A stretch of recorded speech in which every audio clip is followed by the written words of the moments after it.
UFC 320 event आ चुका है और काफी ज्यादा एक्साइटमेंट है UFC फैंस में। और सबसे ज्यादा हाइप बनी है एलेक्स पेरेरा वर्सेस मागोमेड एंकलाइव की रीमैच, जो लाइट हेवीवेट डिवीजन में होगी। और अभी से मागोमेड एंकलाइव ने काफी ज्यादा प्रोवोक करना शुरू कर दिया एलेक्स पेरेरा को। उसके रिलेटेड हम बात करेंगे और उसके साथ साथ ये भी जानेंगे मागोमेड एंकलाइव का स्टेटमेंट आया एलेक्स पेरेरा को वो नॉकआउट कर सकते हैं। क्या सच में मागोमेड एंकलाइव एलेक्स पेरेरा को नॉकआउट कर सकते हैं? इसके रिलेटेड हम डिटेल में बात करेंगे, डिटेल में एनालिसिस देखेंगे। ऐसा ही यूएफसी और एमएमए के रिलेटेड कंटेंट को एंजॉय करने के लिए सब्सक्राइब कीजिए एमएमए फाइट वाला। सबसे पहले हमें मागोमेड एंकलाइव और एलेक्स पेरेरा को समझना होगा। ये दोनों फाइटर्स काफी हेवी और हाई फ्रेम फाइटर्स हैं और दोनों भी फाइटर्स काफी जेनेटिकली गिफ्टेड लगते हैं। UFC 313 में एलेक्स पेरेरा वर्सेस मागोमेड एंकलाइव की फर्स्ट मैच हुई और इस मैच में मागोमेड एंकलाइव यूनानिमस डिसीजन से जीत गए। और अगर उस मैच के स्कोर कार्ड को देखें तो तीनों भी जजेस ने मागोमेड एंकलाइव को हाई पॉइंट्स दिए और उनका परफॉर्मेंस काफी बढ़िया था। वो मैच में मागोमेड एंकलाइव वन साइडेड जीते और मैं ये कह सकता हूं मागोमेड एंकलाइव का वो मैच में जो परफॉर्मेंस था वो काफी इम्पेकेबल था। पर मैं एक चीज मानता हूं, एलेक्स पेरेरा की जो प्रीवियस मैचेस में हमने परफॉर्मेंस देखे वैसा परफॉर्मेंस मागोमेड एंकलाइव की तरफ नहीं देखा गया। एलेक्स पेरेरा का जो परफॉर्मेंस हमेशा रहता है, ये वाले मैच में बिल्कुल वैसा परफॉर्मेंस नहीं था। काफी लो लग रहे थे ये वाले मैच में। पर इस एक मैच के लो परफॉर्मेंस की वजह से एलेक्स पेरेरा का पावर बिल्कुल अंडर एस्टिमेट नहीं किया जा सकता। बिकॉज हमने देखा होगा उसकी जो पंचिंग पावर, उसका जो लेफ्ट हुक और उसका जो किक बॉक्सिंग है वो काफी नेक्स्ट लेवल का है। और मागोमेड एंकलाइव का ये स्टेटमेंट देना कि वो टीकेओ से हरा सकते हैं एलेक्स पेरेरा को, वो काफी जेनरिक स्टेटमेंट लगता है। थोड़ा नॉकआउट के रेशियो के बारे में बात करते हैं। मागोमेड एंकलाइव के जितने भी मैचेस हुए उसमें सिर्फ 52% उन्होंने नॉकआउट से जीते। इसका मतलब ये क्लियरली है 50% मैचेस वो बिना नॉकआउट के जीते हैं। इसका मतलब यही है कि उनमें नॉकआउट करने की उतनी पावर नहीं है जितनी होनी चाहिए एलेक्स पेरेरा जैसे फाइटर को नॉकआउट करने के लिए। अब हम एलेक्स पेरेरा का रेशियो देखते हैं। एलेक्स पेरेरा की जितनी भी मैचेस हुई उसमें उसने 83% सिर्फ नॉकआउट से जीती है।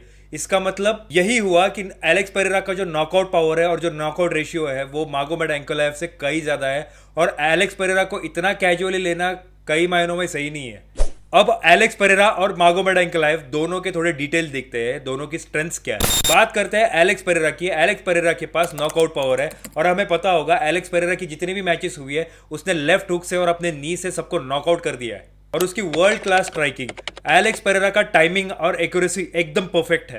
तीसरी स्ट्रेंथ है एलेक्स पेरेरा की big fight mentality. Alex Pereira कभी भी प्रेशर हैंडल करने में एक्सपर्ट है। जितनी बड़ी मैचेस होगी उसमें वो उतना अच्छा प्रेशर हैंडल कर लेते हैं, कभी पैनिक होते हुए नहीं दिखते। अगर इजराइल आदेसानिया जैसे फाइटर के साथ भी मैच हो रही हो वो बिल्कुल गेम प्लान को स्टिक रहते हैं, कभी भी वो आउट ऑफ द प्लान नहीं जाते। चौथी अच्छी स्ट्रेंथ है उनकी इंप्रूविंग टेकडाउन डिफेंस। अगर हमने लास्ट मैचेस में देखा होगा उन्होंने ग्लोवर टक्शेरिया के साथ ट्रेनिंग करके उनकी जो टेकडाउन डिफेंस है काफी अच्छे से परफॉर्म करी है। अगर यान के साथ जो मैच हुई उसमें हमने उनका क्लियर प्रेजेंटेशन देखा किस तरीके से वो टेकडाउन्स को डिफेंस कर रहे थे यान के अगेंस्ट। अब बात करते हैं चैंपियन मागोमेड एंकलाइव के स्ट्रेंथ्स के बारे में। सबसे पहला उनका स्ट्रेंथ है बैलेंस स्किल सेट। मागोमेड एंकलाइव एक कंप्लीट फाइटर है। जितनी उनकी स्ट्राइकिंग अच्छी है उतनी उनका रेसलिंग अच्छी है। ग्राउंड कंट्रोल तो बहुत ही बढ़िया है। दूसरा काफी इंप्रेसिव स्ट्रेंथ है उनका, वो है फाइट आईक्यू, जो हर फाइटर में होना चाहिए। अगर हमने एलेक्स पेरेरा के साथ मैच देखी होगी किस तरीके से प्रेशर बना रखा था एलेक्स पेरेरा के ऊपर। कोई जल्दबाजी नहीं करते, काफी डिस्टेंस मेंटेन करके गेम खेलते और गेम प्लान को हमेशा स्ट्रिक्ट रहते हैं। तीसरा उनका स्ट्रेंथ है grappling control. Being a Dagestani, Magomed Ankalaev का रेसलिंग और ग्रैपलिंग बहुत ही नेक्स्ट लेवल का है। चौथी ऐसी स्ट्रेंथ है जो बहुत कम फाइटर्स में देखा जाता है, वो है कंसिस्टेंसी और ड्यूरेबिलिटी। मागोमेड एंकलाइव पूरे 5 राउंड खेल सकते हैं और उनके टीके होने के चांसेस बिल्कुल कम है। जब हम ये सारे स्ट्रेंथ्स देखते हैं ये दोनों फाइटर्स के, तो काफी अच्छा रिज्यूम है दोनों फाइटर्स का। और जैसा मागोमेड एंकलाइव ने कहा कि वो एलेक्स पेरेरा को नॉकआउट कर सकते हैं गाइस, तो मुझे ऐसा बिल्कुल नहीं लगता। मागोमेड एंकलाइव को कई चांस है एलेक्स पेरेरा जैसे फाइटर को नॉकआउट करने के लिए। और मेरा व्यू ये है एलेक्स पेरेरा इसके पहले मैच से बहुत सारी लर्निंग्स लेके गए होंगे और ये वाले मैच में हमें कुछ अच्छी और नई चीजें देखने मिल सकती है एलेक्स पेरेरा के थ्रू।